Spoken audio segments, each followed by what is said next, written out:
کہ معمول سے بڑی کوئی کارروائی ہونے جا رہی ہے. میسیجز کے مطابق ارنب کو معلوم تھا کہ کشمیر میں بھی معمول سے ہٹ کر کچھ بڑا ہونے والا ہے اور اگست 2019 میں پھر آرٹیکل 370 کا خاتمہ ہوا. گوسوامی کے مطابق مودی سرکار پاکستان مخالف کارروائی سے عوام کو خوش کرنا چاہتی تھی الیکشن سے پہلے, اور بالا کوٹ حملے کے بعد گوسوامی نے BARC سربراہ کو بتایا کہ مزید کارروائیاں بھی ہوں گی. ہمارے ساتھ جنرل ریٹائرڈ امجد شعیب صاحب موجود ہیں. جنرل صاحب, یہ بہت امپورٹنٹ انفارمیشن ہے اور مجھے لگ رہا ہے کہ اس پہ جتنی زیادہ ڈیبیٹ ہوگی, جتنا زیادہ اس کے اوپر اسٹرانگلی پاکستان کو موقف دینا چاہیے, اس کو انٹرنیشنل کمیونٹی میں اٹھانا بھی چاہیے, بیکاز ہمیں سب کو یاد ہے فروری کا وہ وقت جب بالکل جنگ کے دہانے پر ہم تھے اور بڑی وہ خوفناک کیفیت تھی دونوں ممالک کے عوام کے لیے. لیکن یہ جو اب معلومات سامنے آ رہی ہیں یہ تو خوف بڑھا رہی ہے کم کرنے کی بجائے, کہ آگے فیوچر میں بھی ایسا ہو سکتا ہے, ہوگا, اٹیمپٹ کیا جائے گا. بسم اللہ الرحمن الرحیم. دیکھیے, یہ ہی جو انفارمیشن ہم نے اکٹھی کی ہے یا ملی ہے ہمیں, یہ آئندہ جارحیت روکنے کے لیے بڑی مفید ہے, معاونت دے گی. اور وہ یوں ہے کہ پاکستان کو ابھی سے ایک کیمپین لانچ کرنی چاہیے جہاں وہ کہیں کہ جناب جب ہم کہتے تھے کہ یہ ایک فالس فلیگ آپریشن پلان کر رہے ہیں ہمارے اوپر کو جارحیت کرنے کے لیے, تو اس کی بنیادی وجہ یہی تھی کہ ہماری تو ہمیشہ سے انڈرسٹینڈنگ تھی کہ ان کے پہلے بھی جو واقعات ہیں وہ سارے ان کے خود کیے ہوئے. اب یہ چیز واضح ہو چکی ہے اور دنیا کو بتانا چاہیے کہ یہ پچھلے کئی سالوں سے اسی طرح ہر دفعہ ایک واقعہ کر کے تو بہانہ ڈھونڈتے ہیں. انیشلی ان کے جو آبجیکٹو تھے وہ ہمیں ایک کمپریہنسو چیز دینی چاہیے دنیا کو, کہ یہ بار بار ان کے لیڈر خود کہتے رہے ہیں کہ پاکستان کو ہم نے دنیا میں آئسولیٹ کرنا ہے, پھر یہ ہے کہ پاکستان کو ہم نے ٹیررسٹ اسٹیٹ ڈکلیئر کرانا ہے, بدنامی. یہ ٹیررزم اس وقت ایک سینسیٹیو چیز تھی, لہذا انہوں نے ان چیزوں کو دے کے تو ایک بڑے آرگنائز طریقے سے یہ کام کیا ہے. اچھا, اب اس میں چیز ہے, آپ کو کوئی کہہ سکتا ہے کہ جناب اپنے لوگ کون مرواتا ہے, لیکن یہ انٹیلیجنس کے لوگ آپ کو بتائیں گے کہ اس میں جب فالس فلیگ آپریشن کیا جاتا ہے تو اس میں ریئلزم پیدا کرنے کے لیے, دنیا کو یقین دلوانے کے لیے سب سے امپورٹنٹ چیز یہ ہے کہ آپ اپنے لوگ کچھ مروائیں, کیونکہ ایک آپ نے ایک بڑا مقصد حاصل کرنا اپنے ملک کے لیے. مثال کے طور پہ ٹیررزم کا بہانہ لے کے آج دن تک وہ کشمیر کے اوپر انہوں نے بات نہیں کی, ہمیشہ کہتے رہے پہلے ٹیررزم بند کرائیں, ہم تو کرا ہی نہیں رہے, تو وہ خود ہی کو واقعہ کر کے پھر آپ کو ٹال دیتے ہیں. نتیجہ یہ کہ آج دن تک آپ کو یہ نہ ہوا, پھر آپ ڈپلومیٹیکلی آپ کی کریڈیبلٹی جاتی رہی. پلوامہ کا واقعہ ہوا, کسی نے پوچھا ہی نہیں ان سے, انہوں نے الزام لگایا, دنیا نے کہا جی دے ریٹین دی رائٹ ٹو ریٹیلیٹ, اس لیے کہ دنیا کو یقین آ چکا ہوا تھا کہ ہم یہ کراتے ہیں, تو ہمیں اپنی کریڈیبلٹی بھی بہتر کرنی چاہیے. اب چیز یہ ہے کہ اس کو کمبائن کریں آپ ڈس انفو لیب والی انفارمیشن سے بھی, اس کو ساتھ رکھیں, کیونکہ اس کے ذریعے وہ پاکستان کا ایک امیج بلڈ کرتے رہے ہیں جہاں دنیا اس چیز پہ یقین کر کے ہر اس واقعے کو جو انڈیا میں یہ خود کرتے تھے اس کو سمجھتی تھی کہ پاکستان نے کروائے. اس میں انہوں نے یونائٹڈ نیشن کے ہیومن رائٹس والی آرگنائزیشن کے ڈیسیژن میکنگ کو انفلوئنس کیا, یورپین یونین کی ڈیسیژن میکنگ کو انفلوئنس کیا. ان کے لیے علیحدہ علیحدہ ہمیں ڈوزیئرز بنا کے دینے چاہیے کہ جناب آپ کو بیوقوف بناتے رہے, یہ 15 سال میں انہوں نے یہ آپ کے ڈیسیژن جو ہے ان کو انفلوئنس کیا ہے.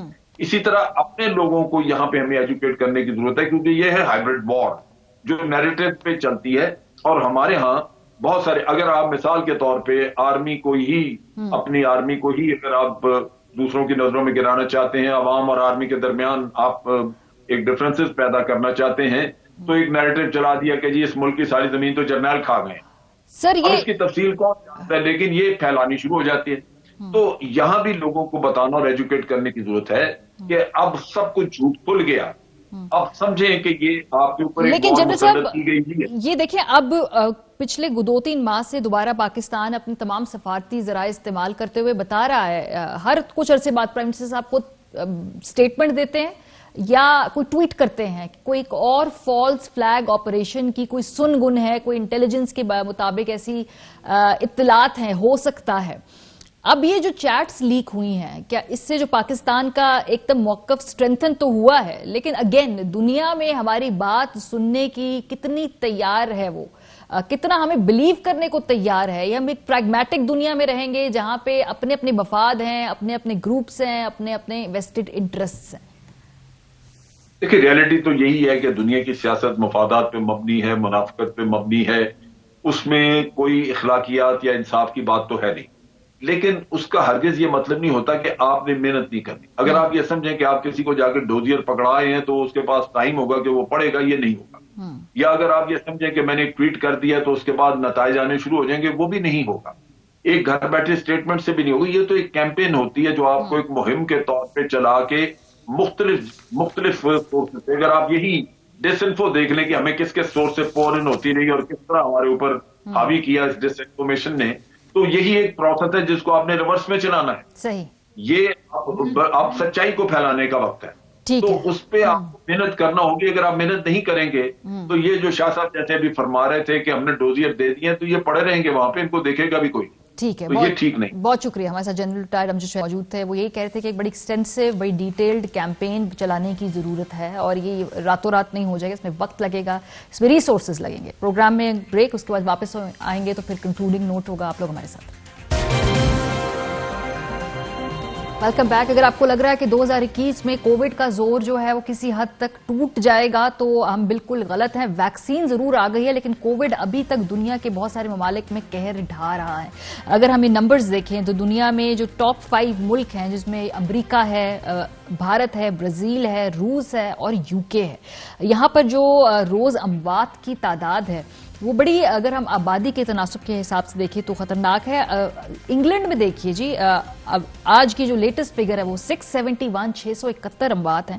ہمارے ساتھ ہمارے نمائندے فرید قریشی موجود ہیں. فرید, یہ ہو کیا رہا ہے UK میں؟ ہم دیکھ رہے ہیں اب تو امریکہ میں بھی کچھ کم ہوئی ہے اموات کی تعداد, لیکن یہ انگلینڈ میں جہاں پہ تو ویکسین منگوانے والا سب سے پہلا ملک, رول آؤٹ بھی کر دیا, لگا بھی رہے ہیں, سو وہاں پہ مسئلہ کیا ہے؟ یہ کنٹین کیوں نہیں کر پا رہے اس کیسز کو جتنا باقی ممالک میں ہم دیکھ رہے ہیں کہ کوئی نہ کوئی اسٹریٹجی کام کر رہی ہے؟